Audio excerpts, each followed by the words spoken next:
guys, welcome back to my channel. If you guys haven't seen my videos before, my name is Kat, and today I'm actually going to do my first ever story time video. So this story time video is, if you guys couldn't tell by the title, is how I found out and how I told my parents I was 15 and pregnant.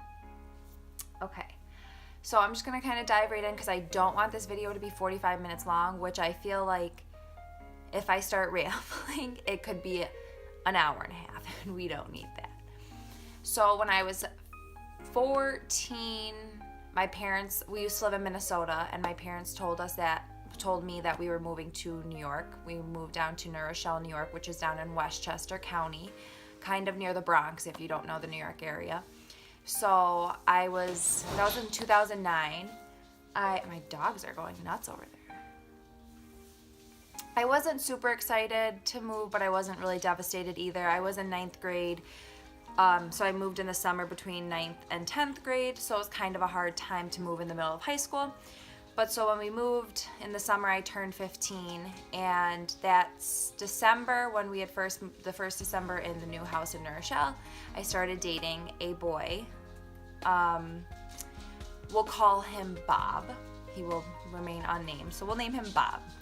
And he was my first serious boyfriend, and he was older than me. I think he was 17 or 18 at the time, and I thought I was madly in love. I was head over heels smitten. I thought he was the one. I thought he could do no wrong. I defended him against my parents for everything. When my parents told me he was no good for me, I fought with my parents. He kind of became a big issue in my life between me and my parents, which was upsetting because my parents and I were always really close, and even now my parents and I are best friends. So I think it was February of 2010, I got hospitalized for a eating disorder and depression, anxiety that I had, and I was hospitalized for about 3 weeks. And when my boyfriend at the time, Bob, broke up with me while I was in the hospital, said it was too much for him to handle, which kind of sent me into more of a spiraling anxiety, depression, eating disorder issue. So that, wasn't supportive, and that was another reason my parents didn't like Bob. So I got out of the hospital, and we got back together because I was kind of doing better. And then it was June 10th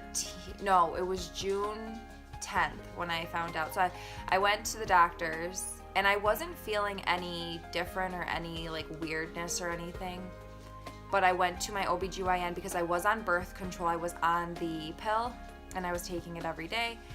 And I went with my mom because my mom and I were really close, and it was just like a refill. I had to get a new script or whatever. So of course, before they do the pap smear and they do all the testing, they give you a pregnancy test. So I peed in the cup, and I'm just sitting there chatting with my mom, and the doctor goes, "We're gonna do some blood work." And I'm like, "Why?" And she's like, "I would rather not say in front of your mom." I'm like, "You can say whatever you have to say in front of my mom." And she's like, "Are you giving me permission to say whatever I have to say to you in front of your mother?" And I go, "Yeah." And she goes, "Well, you're pregnant." And I'm like, last thing I expected. I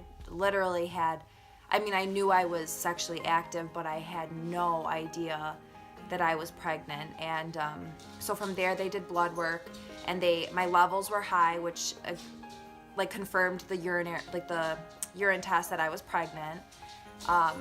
So they couldn't refill my birth control, obviously.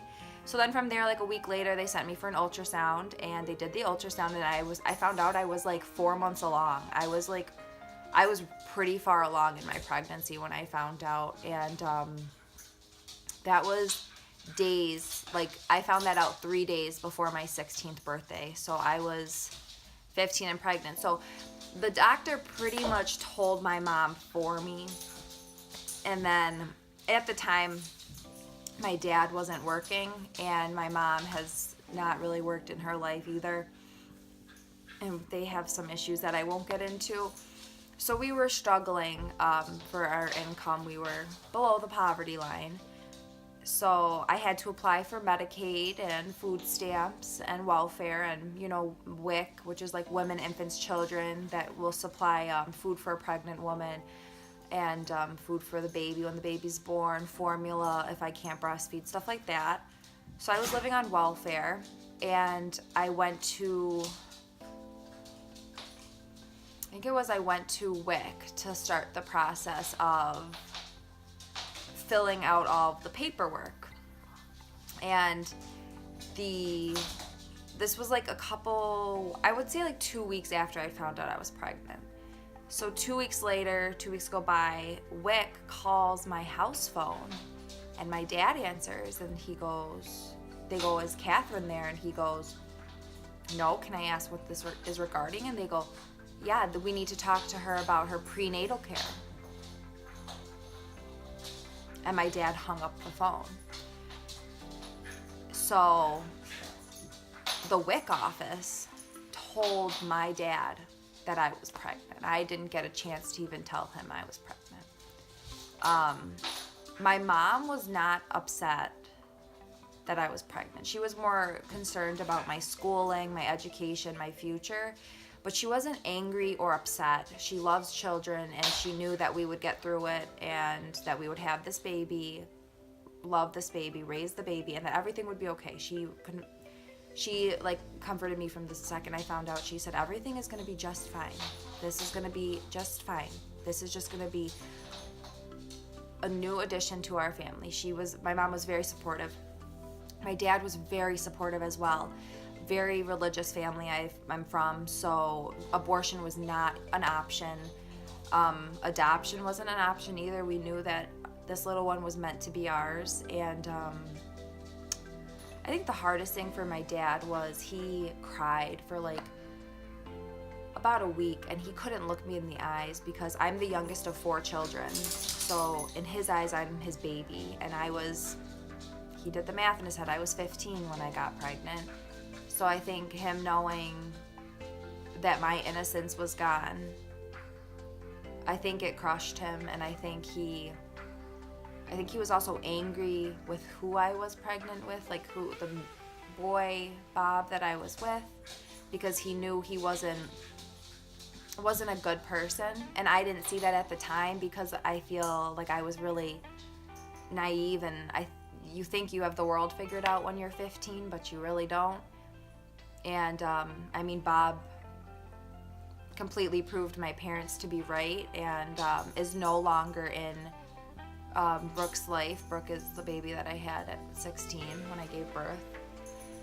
So I think that's pretty much it. So the doctor told my mom that I was pregnant, and WIC told my dad that I was pregnant, and about a week after my dad was done crying, he sat me down and he gave me a hug, and he said, "We'll get through this together. We're going to have a beautiful little baby, and God has a plan for us." So I think the religion part of my family helped us get through it. And to be honest with you, I truly believe that my daughter Brooke saved my life and brought my parents and I so much closer, because before Brooke, I was headed down a dangerous path. I didn't care about school. I didn't care about my family. I had a severe eating disorder. I used to be a cutter. I had attempted suicide. I had severe anxiety and depression, and that's why I mentioned I was hospitalized just months before finding out I was pregnant. And the moment I found out I was pregnant, I turned my life around. I became a straight A student. I ate like a pig feeding this child. I have never cut myself since then. I still struggle with anxiety to this day, but I would say I don't struggle with depression anymore. And I think Brooke has brought a light and a purpose to my life and to my parents' life. And I think she just brought the whole family together again and just so much closer.